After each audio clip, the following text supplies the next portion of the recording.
The Valley of Fear by Sir Arthur Conan Doyle.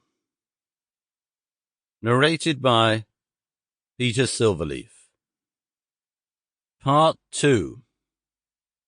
The Scowrers. Chapter 1. The Man. It was the 4th of February in the year 1875. It had been a severe winter, and the snow lay deep in the gorges of the Gilmerton Mountains.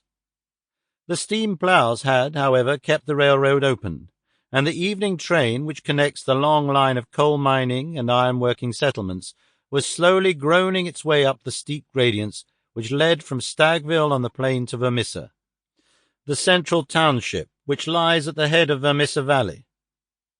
From this point the track sweeps downward to Barton's Crossing, Helmdale, and the purely agricultural county of Merton. It was a single-track railroad, but at every siding, and there were numerous, long lines of trucks piled with coal and iron ore told of the hidden wealth which had brought a rude population and a bustling life to this most desolate corner of the United States of America. For desolate it was. Little could the first pioneer who had traversed it have ever imagined that the fairest prairies and the most lush water pastures were valueless compared to this gloomy land of black crag and tangled forest. Above the dark and often scarcely penetrable woods upon their flanks, the high, bare crowns of the mountains, white snow and jagged rock, towered upon each flank, leaving a long, winding, tortuous valley in the centre. Up this the little train was slowly crawling. The oil lamps had just been lit in the leading passenger car, a long, bare carriage in which some 20 or 30 people were seated.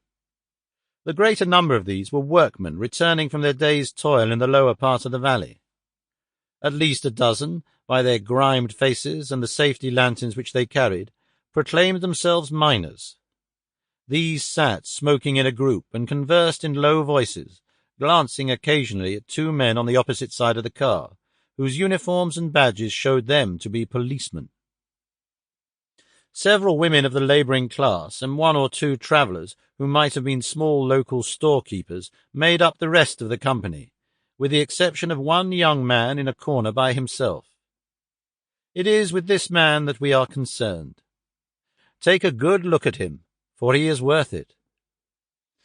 He is a fresh-complexioned, middle-sized young man, not far, one would guess, from his 30th year. He has large, shrewd, humorous grey eyes which twinkle inquiringly. Sample complete. Ready to continue?